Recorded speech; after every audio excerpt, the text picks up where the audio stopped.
रखा है। तो आप लोग उस चीज का कंपटीशन में पार्ट लेते हैं तो ध्यान रखें, ठीक है? ये आपकी नॉलेज के लिए था। नाउ डिफेंस में प्रोसीड विद द विटनेस। मानिए मैं अपने गवाह को पेश करने का चाहता हूं। मैं अपने गवाह प्रिया शर्मा जी के पति को बुलाना चाहूंगा।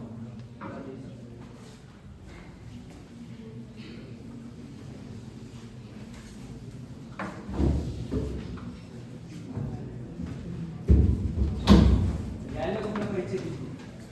मेरा नाम राजेश कुमार है, मैं 28 वर्ष का हूँ।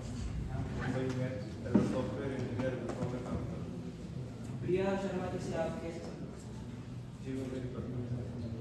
तो शादी के दौरान क्या ये तय हुआ था दहेज दिया जाएगा या नहीं? जी नहीं, दोनों पक्षों ने ये तय किया था किसी प्रकार का कोई भी दहेज नहीं दिया जाएगा। तो शादी के बाद प्रिया शर्मा जी का कैसा व्यवहार है आपके घर में? जो एक सामान्य व्यवहार होना चाहिए वैसे प्रिया जी का व्यवहार करना है। आपके बीच में कभी लड़ाई झगड़े या फिर हाथापाई जैसी कोई सिचुएशन? छोटे मोटे लड़ाई झगड़े तो हर रिश्ते में होंगे ही, लेकिन हाथापाई जैसी नौबत हमारे बीच कभी नहीं हुई। तो प्रिया शर्मा जी बीमार थी, क्या आपको इस चीज़ का पता था? जी हाँ, तो मानसिक बीमारी क्लिनिकल डिप्रेशन से जूझ रही थी। तो कब पता चला आपको इस बारे में? शादी के करीब 1-1.5 साल बाद तो आपने क्या कदम उठाया उनकी बीमारी से? मैं उन्हें साइकेट्रिस्ट के पास लेके गया, उनका ट्रीटमेंट करवाया, उनको जितना सपोर्ट हो सकता था मैंने उनको सपोर्ट किया। तो शादी के कुछ बाद जो उनकी मानसिक स्थिति में बदलाव था, तो क्या उसके कारण ये आपको लगता है कि दहेज की प्रथा की जो डिमांड जैसे कि ये बताया कदम उठाया उसको उन्होंने आत्महत्या का, क्या आप सोच सकते थे कभी कि प्रिया शर्मा इस हद तक हो सकती है? जी नहीं, मैं ऐसा नहीं सोच सकता था कि वो ऐसा करेंगे। तो प्रिया शर्मा की मौत के दौरान आप कहाँ थे? जी उस वक्त मैं ऑफिस के काम से बाहर गया हुआ था। आप जरा दिनांक बता सकते हैं? 8 मार्च से 15 मार्च तक मैं अपने ऑफिस के काम से बाहर गया हुआ था। मैं सिटी में था ही नहीं। तो मौत की खबर सुन के आपने क्या कदम उठाया? मैं तुरंत वहाँ से आ गया। धन्यवाद माननीय। जैसा कि मेरे गवाह ने बताया कि उनकी मौत के दौरान वो उपस्थित नहीं थे और उनकी मानसिक स्थिति में असंतुलन देखने के बावजूद उन्होंने एक कदम उठाया, वो उनको इलाज कराने के लिए डॉक्टर के पास ले गए। क्रॉस एग्जामिनेशन की जांच। तो राजेश जी, सबसे पहले तो मैं ये जानना चाहूंगा कि प्रिया का विवाह कैसा था आपके साथ? सामान्य व्यवहार तो एक शक्ति का एक व्यक्ति का होना चाहिए हमारे मुंबई के बाद। अच्छा, कभी कोई लड़ाई झगड़े या ऐसी कोई चीज? छोटी मोटी बातचीतें तो होती रहती हैं पर ऐसा कुछ खास। अच्छा, क्या आपको इस बारे में पता है कि आपकी माता जी और प्रिया की आए दिन लड़ाई होती रहती थी? थोड़ी बहुत तो लड़ाई झगड़े चलते रहते थे पर ऐसी कोई विशेष रूप से मेरे संज्ञान में ऐसी कोई बात आई। आपके संज्ञान में नहीं है? ठीक है, मान लेते हैं। आपकी माता जी ने प्रिया से अलग अलग समय पे और अलग अलग डिमांडें रखी पैसों के लिए, क्या आपको ये बात पता थी? जी नहीं, मुझे इस बारे में कोई स्पष्ट रूप से जानना है। क्या आपको यही नहीं पता कि आपकी माता जी ने प्रिया के घर वालों से लगभग 4.5 लाख रुपए लिए? जी नहीं, मुझे इसकी कोई जानकारी नहीं। क्या आप घर में रहते ही नहीं थे? मैं अक्सर काम के सिलसिले में बाहर जाया करता था तो घर मेरा थोड़ा कम ही रहना होता था। तो क्या कभी प्रिया ने भी आपको ये नहीं बताया कि वो किस मानसिक प्रताड़ना से गुजर रही है या फिर उससे पैसे लिए जा रहे हैं, उस पर दबाव डाला जा रहा है? जी नहीं, ऐसी किसी प्रकार की बातें उसने मुझसे नहीं की। मानिए, जैसा मैंने पहले बैंक के स्टेटमेंट दिए हैं और इनकी बातों से भी ये साफ जाहिर होता है कि कुछ भी खुल के नहीं बताना चाह रहे। बात ये है कि लगातार प्रिया को इनकी मां की तरफ से टॉर्चर किया जा रहा था, दबाव डाला जा रहा था, पैसों की मांग की जा रही थी और इनकी निष्क्रियता में उनको आत्महत्या के लिए उकसाया। ठीक है, ये भी मान लेते हैं। 28 फरवरी के दिन क्या हुआ, क्या आपको पता है इस बारे में कुछ? मैं उस वक्त ऑफिस गया हुआ था, वहाँ का प्रिया का झगड़ा हुआ था। माँ ने मुझे फोन किया था, वो कुछ आपस में बातचीत कर रहे थे लेकिन मैं स्पष्ट रूप से सुन नहीं पाया। बातचीत नहीं थी राजेश जी, आप हर चीज पे बोल रहे हैं कि मुझे नहीं पता, लड़ाई हुई थी, झगड़े हुए थे। अभी आप एडमिट कर रहे हैं कि 28 तारीख को आपको आपकी माँ ने आपको फोन करके बताया कि क्या क्या हुआ था? चलिए मैं बता देता हूँ। आपकी माँ ने प्रिया को बोला था कि ये लास्ट डिमांड है, इसमें अगर वो पैसे नहीं देगी तो उसे घर से निकाल दिया जाएगा। क्या आपको इस बात का भी कोई पता ऑब्जेक्शन नहीं? माय लॉर्ड, यदि मेरे क्लाइंट जब एक बात को बार बार मना कर रहे हैं तो इन्हें डराने धमकाने की इनकी ये हिम्मत नहीं होती। चलिए मेरे विद्वान अधिवक्ता अगर ये चाहते हैं तो मैं, अगर मेरे विद्वान अधिवक्ता को इतनी तकलीफ है तो मैं इस सवाल को बदल देता हूँ।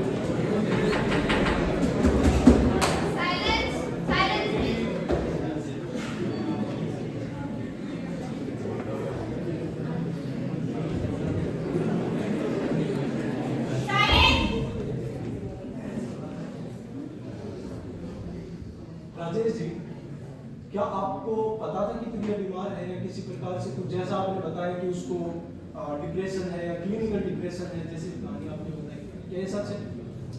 मैं उससे जब एकांत में बातें करता था वो मुझे बताती थी कि मुझे ऐसे ऐसे विचार आते हैं बार बार, मैं ऐसे लो फील करती हूँ, मेरा मोरल डाउन हो जाता है, ये है वो है। As a good as- अच्छा, ये है वो है, ठीक है, मान लेते हैं। पर 1.5 साल बाद, जैसा अभी आपने मेरे विद्वान अधिवक्ता को बताया कि आप 1.5 साल बाद आपने ये चीजें नोटिस की, शादी के 1.5 साल बाद, तो क्या इससे हम ये नहीं कह सकते कि प्रिया को शादी से पहले ऐसी कोई बीमारी नहीं थी और वो 1.5 साल बाद आपने नोटिस की और 1.5 साल बाद आपको उसको डॉक्टर के लेके गए? हो सकता है।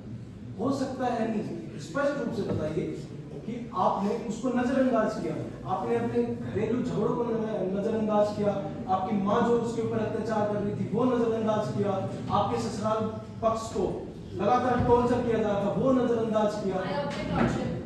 ये बेबुनियादी बातें करके मेरे क्लाइंट से सिर्फ हाँ बनवाने की कोशिश करी जा रही है और कुछ भी नहीं है। उनको उनके ऊपर प्रेशर बनाया जा रहा है, उनके दबाव बनाया जा रहा है जिससे वो हाँ करे, उनकी बातों से सहमति दिखाए। मानिए हाँ या ना में तो मैंने कोई सवाल पूछा ही नहीं, मेरी तो सिर्फ सामान्य बातें हो रही है जो इन्होंने बोला और उसी पे बात हो रही है। पर ये दबाव बना है। मानिए इससे 2 बातें बिल्कुल साफ होती हैं।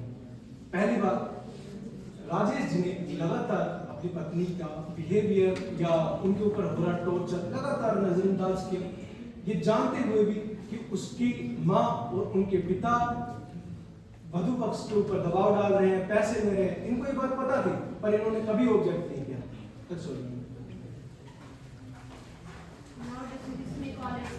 मैं अपने गवाह को बुलाने की अनुमति चाहूँगा। अगले गवाह प्रिया शर्मा की सास।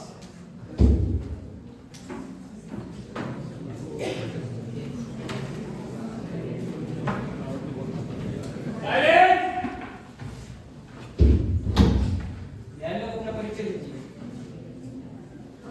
मैं आज शपथ देती हूँ, मैं जो बोलूँगी सच बोलूँगी, सच के सिवा कुछ नहीं बोलूँगी। नमस्कार, मेरा नाम लक्ष्मी है और मेरी आयु 55 वर्ष। प्रिया शर्मा जी से आप कैसे? वह मेरी बहू थी और मैं उसकी सास थी। तो न्यायालय को बताइए जरा कि शादी के दौरान दहेज के ऊपर क्या फैसला लिया गया था दोनों पक्षों की ओर से?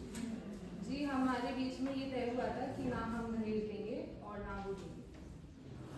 तो शादी के बाद कैसा व्यवहार रहा करता था प्रिया शर्मा का? मैं उसको अपनी बेटी की तरह ही रखती थी। हम दोनों के बीच में जैसे आम सामान्य व्यवहार रहता है, सास बहू के बीच वैसा ही व्यवहार रहता था और मैं उससे बहुत खुश थी और जब प्रिया आई थी तो हम उसे अच्छे से रखते थे। तो कोई आपके और उनके प्रिया शर्मा जी के बीच में आपसे कोई मतभेद हुआ करते थे? जी नहीं, ऐसे कोई बड़े मतभेद तो नहीं हुए थे। आपस में जो छोटी मोटी लड़ाइयाँ जो घरेलू लड़ाइयाँ होती है उससे बड़ी। तो इस बात से आप कब रूबरू हुए कि प्रिया शर्मा एक मानसिक रूप से बीमार है? शादी के बाद से ही वो छोटी मोटी चीज़ों को लेके जल्दी भावुक हो जाती थी, अपने दिल पर ले लेती थी छोटी सी छोटी चीज़ों को लेकर ही।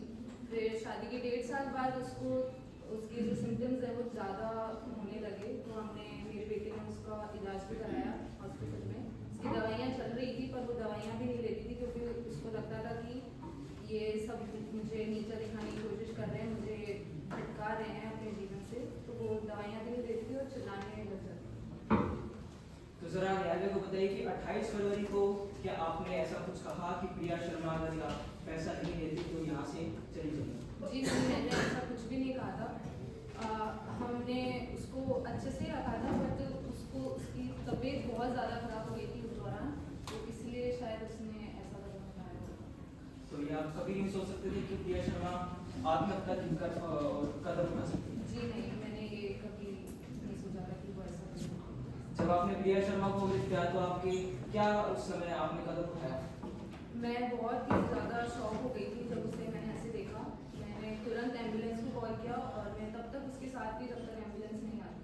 मैंने अपने बेटे को भी कॉल करके बताया था उसके बारे में और वो भी तुरंत वहाँ से निकल गया।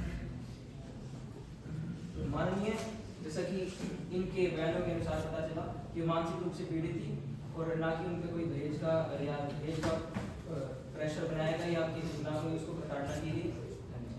आप हमें ये बताइए, फिर आपने ये जो बैंक स्टेटमेंट आपसे आपने उनसे पैसे लिए थे, वो सहायता इसलिए आपने छोटी प्रिया के परिवार से? जी, हमने एक पहले जो दूसरी बार हमने मांग की थी वो मांग नहीं थी, हमने उनसे पैसे उधार लिए थे। हमारे सीधे तौर पर उनकी पेरेंट्स से मांगे थे या आपने प्रिया को बोला था उनसे मांगने के लिए? जी, हमने प्रिया को बोला था। प्रिया की जो मानसिक स्थिति सही नहीं थी तो आपने कैसे सोचा कि वो मांग लेगी?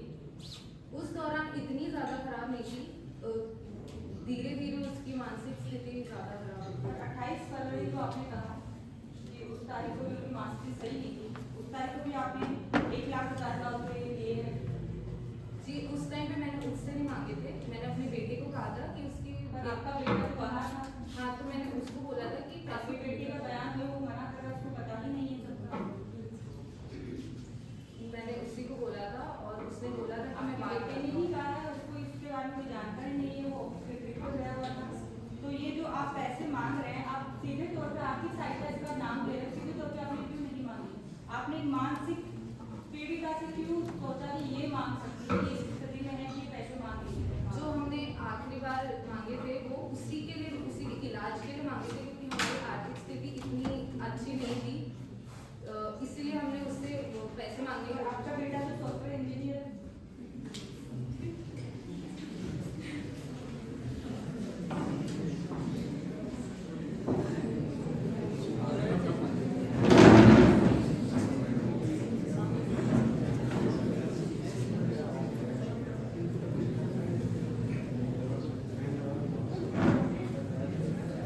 माननीय, मैं विटनेस को क्रॉस एग्जामिन करने की अनुमति चाहूंगा।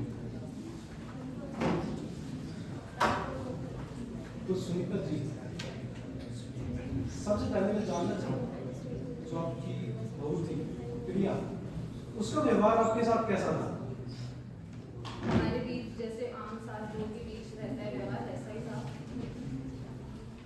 उसका नेचर कैसा था आपकी प्रति? वो मुझे अपनी माँ की तरह समझती थी और हम दोनों आपस में जितना हो सकता था उतना बातचीत करते थे। और आप उसे क्या समझते थे? ATM machine? आप उसे कैसे मानते थे? बेटी की तरह प्यार करते थे, जैसा आपने अभी मेरे विवाह देवता को बताया? जी हाँ, मैं उसको अपनी बेटी की तरह। अगर ऐसा था तो उसकी मृत्यु ही नहीं हुई। चलिए, आपने बताया कि वो आपके घर में बहुत खुश थी, और फिर आप बताती हैं कि उसे, जैसा आपके बेटे ने अभी माना, कि 1.5 साल बाद ही वो डिप्रेशन में जाने लगी, क्लिनिकल डिप्रेशन हुआ, दिखाया। ये कैसे हो गया? अगर इतना ही शांत और हंसमुख परिवार है आपका, तो उस बच्ची के साथ ऐसा क्यों हुआ? देखिए, बीमारी कोई बता के नहीं आती है, उसका व्यवहार शुरू से ही ऐसा था। जैसे मैंने आपको पहले भी बताया कि वो छोटी छोटी चीज़ों को लेके भावुक हो जाती थी, उसको लगता था कि उस पर दबाव बनाया जा रहा है, इसलिए वो ऐसे कदम पे पहुंची कि उसकी मानसिक स्थिति इतनी ज़्यादा। चलिए मान लेते हैं, आपने बताया कि 28 फरवरी को आपने प्रिया से कुछ नहीं कहा, क्या है सच है? क्या आपने कोई डिमांड भी नहीं की? मैंने उससे कुछ नहीं कहा क्योंकि उसकी तबीयत बहुत ज़्यादा खराब थी, तो मैंने उससे जी नहीं, मेरी उस दिन उससे कोई। मानिए, नोट किया जाए कि इन्होंने ही प्रिया को ये बोला कि 28 फरवरी को अगर वो पैसे नहीं देगी तो उसे घर से निकाल दिया जाएगा। यही बात प्रिया ने अपनी माँ को बताई, जो उन्होंने अभी कुछ समय पहले कबूल की। ठीक है, मान लेते हैं। आपने बोला कि जब आपने डिमांड की थी उससे, तब उसकी स्थिति इतनी खराब नहीं थी। इससे मैं क्या समझूं कि जब जब पैसे लेने की बारी आती थी तब तब उसकी मानसिक स्थिति बहुत अच्छी हो जाती थी, और उसके बाद वो बीमार हो जाती थी, डिप्रेशन में हो जाती थी, बोल नहीं पाती थी। जैसा कि मैंने आपको पहले ही बताया कि वो छोटी से छोटी चीज़ों को लेकर भी बहुत ज़्यादा भावुक हो जाती थी, अपने आप को चोट पहुंचाने की कोशिश करती थी। इसीलिए मैं छोटी से छोटी चीजें कैसी? जिस बच्चे ने अपने परिवार को 26 वर्ष के होने के बाद, बीटेक पास होने के बाद अपनी माँ को ये तक नहीं बताया कि माँ मुझे प्रताड़ित किया जा रहा है, माँ मेरे साथ ऐसा हो रहा है, दबाव बना रहे हैं मेरे ऊपर, जब जब मांग करते थे तब तब अपने घर वालों को बताना पड़ता था, फिर भी आप बोल रहे हैं कि वो भावुक हो जाती थी। ये तो मैं नहीं बताऊंगी कि मुझे इस बात का चलिए मान लेते हैं, आप जो मांगे की हैं आपने, उनके बारे में क्या कहना चाहेंगे? जी, हमने जो पहली मांग की थी वो मंगलसूत्र की थी, और जो मैंने खुद के लिए नहीं करी थी, मैंने प्रिया के लिए करी। अच्छा, तो जो शादी के समय मंगलसूत्र दिया गया था उसका क्या हुआ? क्या उसने फेंक दिया था? शादी के समय कोई मंगलसूत्र नहीं दिया शादी था, के सोने समय की 5 चेन। लाख रुपए और सारे हीरे जो भी सोने के आभूषण थे वो प्रिया को दिए गए। इसके बावजूद आप लगातार उस पर दबाव बना रही थी। आपने जो मंगलसूत्र की डिमांड की वो 1.5 लाख रुपए की थी, जैसा कि बैंक की स्टेटमेंट कहते हैं। चलिए मान लेते हैं, सेकंड डिमांड का क्या कहना चाहेंगे? हमारी आर्थिक स्थिति सही नहीं थी, तो हमने उधार लिए थे, मांग नहीं करी थी। हम उसको दोबारा देने की भी हमारे बीच में तय हुआ था कि हम उनको वापस दे देंगे, वो पैसे हम रखेंगे। आपने उधार लिए थे, तो क्या आपने इस उधारी का वधू पक्ष को बताना जरूरी नहीं समझा कि हम आपसे उधार ले रहे हैं? जी, हमने उनको बताया था कि हम वापस देंगे। मानिए इन्होंने कभी नहीं बताया कि उधार ले रहे हैं, ऐसी कोई भी बात। इन्होंने लगातार प्रिया के जरिए, और जब प्रिया नानुकर करने लगी तो डायरेक्ट उनकी मां को बोला, जिसके व्हाट्सएप मैसेजेस हमने न्यायालय के समक्ष पहले ही प्रस्तुत कर दिए हैं। वो इन्होंने डिलीट भी करने की कोशिश की पर वो रिकवर हो चुके हैं। उनमें भी ये लगातार प्रिया की मां से वो 2 लाख रुपए मांग रही है। इसके बारे में क्या कहना चाहेंगे? ऑब्जेक्शन है, गवाह को गुमराह करने की कोशिश की जा रही है और ये अपनी मर्यादा को भूल रहे हैं। चलिए मैं और थोड़ी समझदारी से पेश आता हूँ।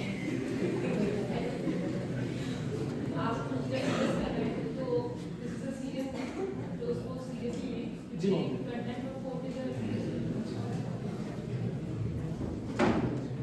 आपने, आपके बेटे ने अभी कुछ देर पहले बताया कि उनको इस बारे में कुछ भी नहीं पता था, और आप बता रही है कि आपके बेटे को आपने बताया था, जो मांग हुई थी वो आपने बेटे के जरिए की थी।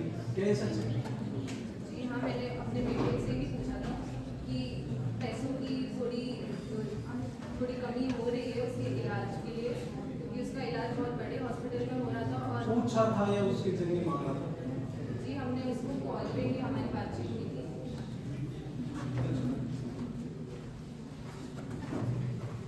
माननीय मैं अपने अगले गवाह को पेश करना चाहूँगा, जिनके इलाज उनके डॉक्टर तुषार मेहता जी कर रहे थे।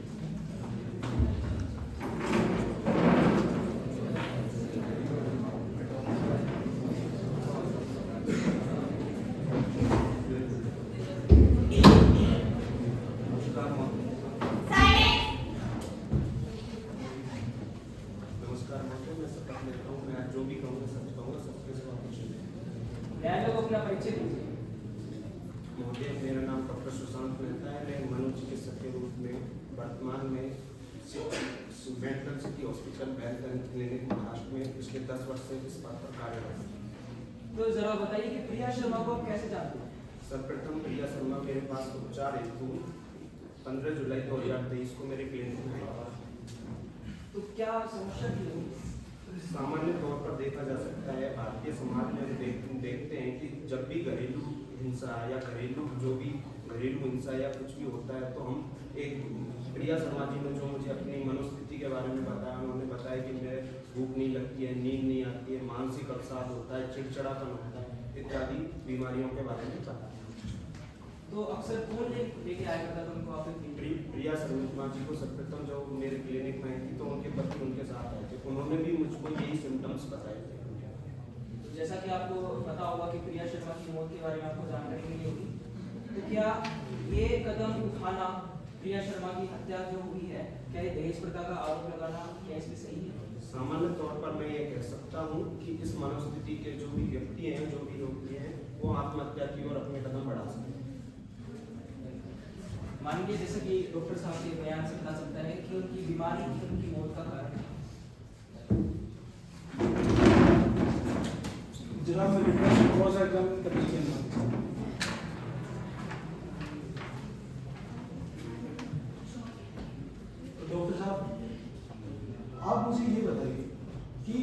प्रिया को जैसे आपने एग्जामिन किया, क्या कभी उसने आपको कुछ भी बताया कि क्या हुआ है, क्या बात है, क्या चल रहा है घर में, ऐसा कुछ आपकी काउंसलिंग की थी तो कुछ बताया? जब प्रिया मेरे पास सर्वप्रथम दिखाने के 2-4 हेतु आई थी तो उन्होंने मुझे को अपनी मानसिक स्थिति के बारे में बताया। साथ ही जब वो बताने में बिल्कुल ऐसा थी तो एक मनोचिकित्सक के रूप में मैंने अपने रोगी को प्रवोक करते हुए यह जानना चाहा कि उनके घरेलू संबंध कैसे हैं। तो उन्होंने मेरे को कुछ बताया कि आमतौर पर घरेलू जो भी उनके संबंध थे वो काफी झगड़े होते थे, काफी पारिवारिक स्थिति काफी अच्छी नहीं थी। ठीक है, ठीक है। आप न्यायालय को आसान शब्दों में ये बता सकते हैं कि उनको हुआ क्या था? मैं माननीय महोदय आपको आपके माध्यम से न्यायालय को यह बताना चाहूँगा कि इस प्रकार जो हम सामान्य तौर पर यह देख सकते हैं कि इस प्रकार के जो रोगी होते हैं उनको क्लिनिकल डिप्रेशन नाम की एक बीमारी होती है जिसके द्वारा व्यक्ति अपने को आत्मघात पहुंचा सकता है, हिंसा कर सकता है। इस तौर पर चिकित्सक के तौर पर हम मैं ये डॉक्टर साहब, क्या ये जो मेंटल इलनेस आप बोल रहे हैं, क्लिनिकल डिप्रेशन जो बोल रहे हैं, ये परिवार के जनों के दबाव से या फिर कोई मित्रवत संबंध ना होने की वजह से लगातार ताने और अनावश्यक मांग के चलते भी हो सकता है? मैं महोदय आपको बताना चाहूँगा कि जो भी अधिवक्ता ने कहा है इसमें उनकी मानसिक स्थिति में बढ़ोतरी हो सकती है, पर बिल्कुल ये नहीं कहा जा सकता कि इस वजह से उनकी मानसिक स्थिति में बढ़ावा मिल रहा है, क्योंकि एक ऐसा रोगी ना तो सोचने में, समझने में, बोलने में, खुद पे शक करने में। और मैं न्यायालय को यह भी बताना चाहूँगा कि इस बीमारी के दौरान सिक्रोजेनेमिया नाम की बीमारी होती है जिसमें रोगी स्वयं को खुद हिंसा कर लेता है, खुद पे शक करने लग जाता है, आदि लक्षण पाए जाते हैं। डॉक्टर साहब, मुझे बताइए कि प्रिया के कितनी बार आपके पास आई थी प्रिया सर्वप्रथम अपने पति के साथ पहली बार आई थी मेरे पास में, उसके बाद में वो 2 या 3 बार मेरे 2 या पास 3 बार आई थी। धीरे धीरे उनकी स्थिति सुधार की तरफ जा रही थी? जी हाँ। ठीक है। और इसके अलावा आपको कुछ नहीं बताया उन्होंने परिवार के झगड़े या किसी के बारे में? मैंने जब उनसे पूछना चाहा, जब भी मैंने उनका उपचार किया तो दूसरी बार जब वो मेरे पास उपचार हेतु आई थी तो मैंने उनसे अपने उनके पारिवारिक संबंध, एक रोगी, एक चिकित्सक होने के नाते मैं अपने रोगी के बारे में जानना। मानिए ये मेडिकल रिपोर्ट है जिनमें ये साफ साफ बता रखा है कि प्रिया को she reported lack of emotional support from husband, पहली चीज। नो प्रायर साइकाट्रिक इलनेस, मतलब उन्हें पहले कोई बीमारी नहीं थी, और दूसरा उनके हस्बैंड की तरफ से उनको कोई इमोशनल सपोर्ट नहीं दिया था। इसके बाद बता रखा है कि initial partial improvement was noted between August and February 2024। तो मतलब उनके स्वास्थ्य में धीरे धीरे इंप्रूवमेंट आ रहा था। और इसके अलावा भी है lack of supportive environment was noted. ये डॉक्टर की रिपोर्ट है। मानिए प्रिया हंसमुख लड़की थी, अच्छी लड़की थी, जिसे धीरे धीरे परिवार और दहेज के दबाव के चलते ऐसा बनाया जा रहा था, वो धीरे धीरे डिप्रेशन में लाया जा रहा था और अंतिम समय में वो ठीक भी हो गई थी।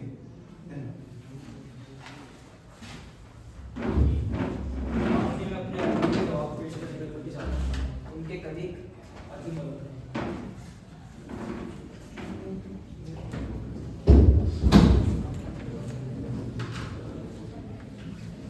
शपथ लेता हूँ कि मैं आज जो भी कहूँगा सच के सिवा कुछ नहीं। न्यायालय को अपना परिचय दीजिए। मेरा नाम अर्जुन मल्होत्रा है, मैं सॉफ्टवेयर बेस्ड विप्रो में काम करता हूँ। तो राजेश जी को आप कैसे जानते हैं? राजेश जी मेरे सहकर्मी थे और उन साथ ही में विप्रो में काम किया। क्या उनके व्यवहार के बारे में बता सकते हैं? क्या व्यवहार हुआ करता था उनका दफ्तर में? वह सबसे सहजतापूर्वक अच्छे से व्यवहार से बात कर रहे थे। क्या कभी उन्होंने अपनी घरेलू परेशानियों के बारे में जिक्र किया हुआ आपके सामने? नहीं, उन्होंने अपने घरेलू परेशानियाँ किसी भी ऐसी बात के बारे में कभी मुझसे किसी से डिस्कस नहीं। जरा आप बताइए कि प्रिया शर्मा की मौत के बारे में आपने सुना होगा जी। कि उस दौरान राजेश जी कहाँ थे? राजेश जी काम के सिलसिले में 8 तारीख से 15 तारीख तक बाहर गए हुए थे, लेकिन जैसे ही उन्हें पता लगा कि उनकी पत्नी ने आत्महत्या करी है तो वैसे ही तुरंत वापस आ गए। माननीय, उनके दफ्तर में साथ काम करने वाले उनके सहकर्मी आज तो यही देखा जाता है कि आपस में अपनी बातों को शेयर किया जाता है, लेकिन उनके घरेलू परेशानियां कुछ थी ही नहीं और उन्होंने बताया भी नहीं, क्योंकि दोस्तों क्योंकि अक्सर ये देखा जाता है कि दोस्तों के सामने कोई झिझकता नहीं है, शर्माता नहीं है, सारी बात खुलकर बताता है और इनको बता ही नहीं क्योंकि घर में परेशानियां थी ही नहीं। जरा मुझे समझाने करने के लिए अर्जुन जी, आप राजेश जी के साथ कब से काम कर रहे हैं?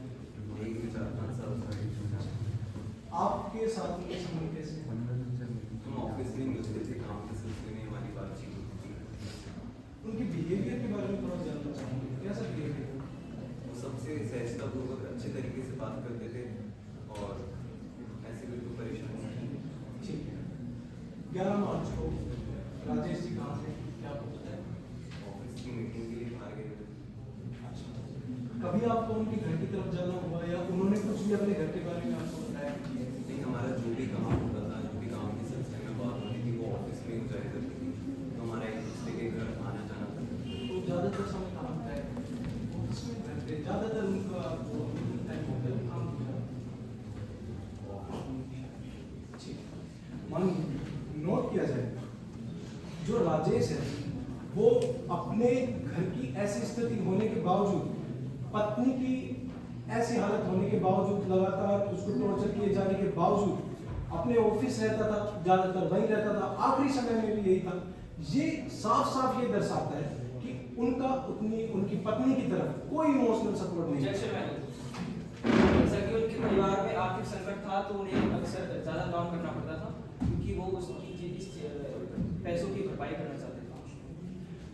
मान लेते हैं कि आर्थिक संकट था, मान लेते हैं और भी आर्थिक चीजें उनकी अस्त व्यस्त थी, फिर भी क्या उनका ये दायित्व नहीं बनता था? क्या वो शादी करके नहीं आए तो उनको ये नहीं पता था कि अपनी पत्नी का ख्याल भी रखना है, उनको भी सपोर्ट देना है? उनकी मानिए मैं सिर्फ यही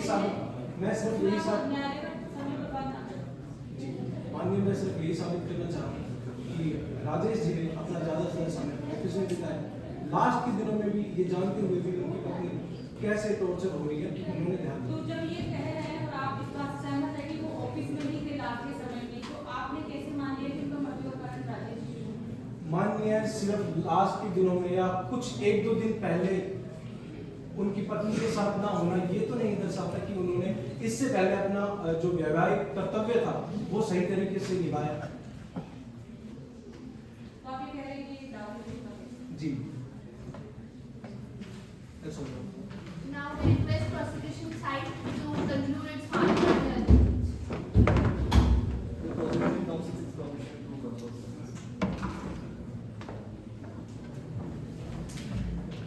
Prosecution counsel would like to address bench as a leadership. Your leadership, may it please the court, this case is particularly a fully fascinated case of abatement of suicide, dowry death, and cruelty mentioned under section 86 of the Bharatiya Nyaya Sanhita. As from the initial phase, the defense counsel, my learned defense counsel would the initial phases बताना चाह रहे हैं कि this case was really linked with a mental ill girl, but for your kind information, the girl was an intelligent CS graduate student and an employee under a company.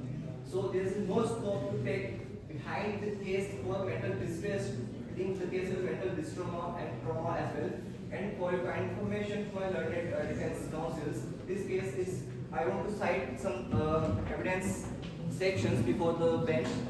This is section 170 and 118 of the BSA. This tells about the presumption as to the abatement of suicide and presumption as to dowry death and the cruelty mentioned under 86. So at section 86 of the Bharatiya Nyaya Sanhita strictly mentioned about the willful conduct of a person that strikes to a tie of woman to commit a suicide. No matter इसमें husband का consent, husband का strike on case commission में आना present था नहीं था, it doesn't matter, but the accused will be held guilty. So मैं माननीय न्याय बेंच के सामने आप सबसे ये करना चाहूँगा कि आप all to commit all the accused person guilty for the section 80, section 86 and 108 of the BNS, and the prosecution states yes. Now we request defense side to conclude its final argument. जैसा कि गवाहों और उनके चिकित्सक के बयानों के कारण पता चलता है कि वो एक मानसिक रूप से वो एक मानसिक बीमारी से जूझ रही थी, और ये अनुमान लगा लेना बिल्कुल सही नहीं हुआ कि एक दहेज मांग के कारण उनकी हत्या की गई है, क्योंकि मानसिक रूप से बीमार इंसान जिसकी बीमारी की रिपोर्ट हम पहले ही सबमिट करा चुके हैं, इसमें लिखा है कि वो अपने आप को चोटिल, अपने आप को स्वयं घायल करा करती थी, और यदि उसको दवाइयाँ देने को बोला जाता था तो वो उस चीज़ पे भी निराश हो जाती थी या गुस्सा हो जाती थी, अलग अलग गतिविधियाँ करा करती थी। और जैसा कि ट्रांजेक्शन इन्हें दिखाई बैंक की स्टेटमेंट, बैंक की ट्रांजेक्शन ये साबित नहीं कर सकती कि ये मांग चोरी की थी, दहेज की थी, नहीं, पैसों का लेन देन किसी भी पर्पज से हो सकता है। जैसे कि इन्होंने बताया कि इनके परिवार में आर्थिक संकट था और उनकी बेटी के इलाज के लिए पैसे लग रहे थे, तो उसी चीज के लिए इन्होंने पैसे अपनी अनुमति से दिए, कोई भी प्रेशर या दबाव नहीं डाला गया। और उनकी इस इंसानियत का गलत फायदा उठाते हुए उन पर इल्जाम लगाया जा रहा है कि ये चोरी डेथ है या उनके दहेज की मांग के कारण प्रिया शर्मा जी ने हत्या की है। तो मैं यही कहना चाहूंगा कि राजेश और उनके माता पिता निर्दोष हैं, उन्हें बाइज्जत बरी किया जाए।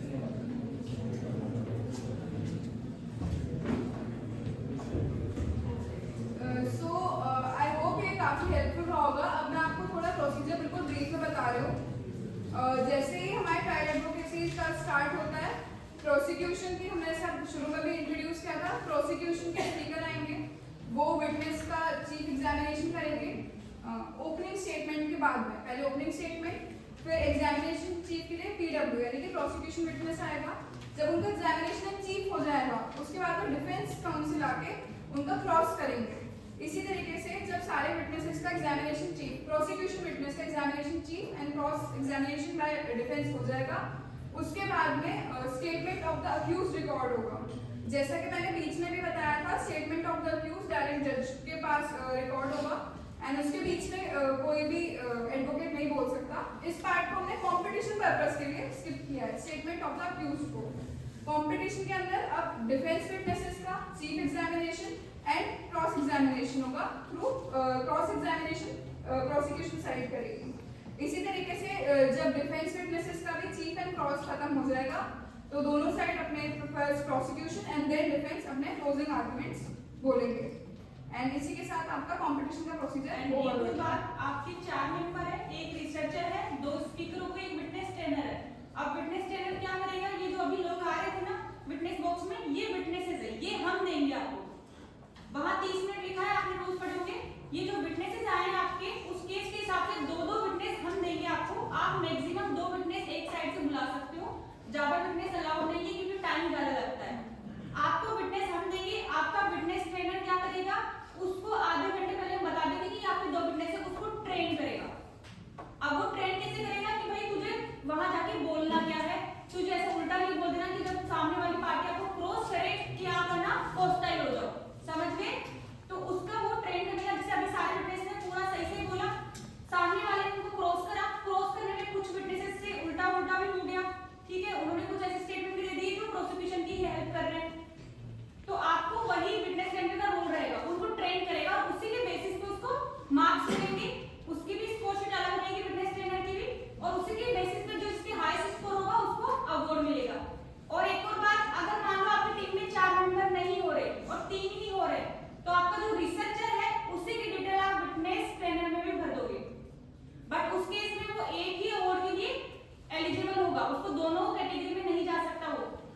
वो विटनेस ट्रेनर का रोल भी कर सकता है, बट एलिजिबल उस रिसर्चर के अवार्ड के लिए होगा, ठीक है? यहाँ तक किसी को और कोई प्रॉब्लम है अबाउट द ट्रायल एडवोकेसी? कोई भी आप रूल्स रेगुलेशन या किसी भी तरीके से? आई होप अभी सारा क्लियर हो गया आप लोगों को। कोई डाउट है, कुछ क्वेश्चन से आप पूछ सकते हैं। मुझे प्रोसीजर रिगार्डिंग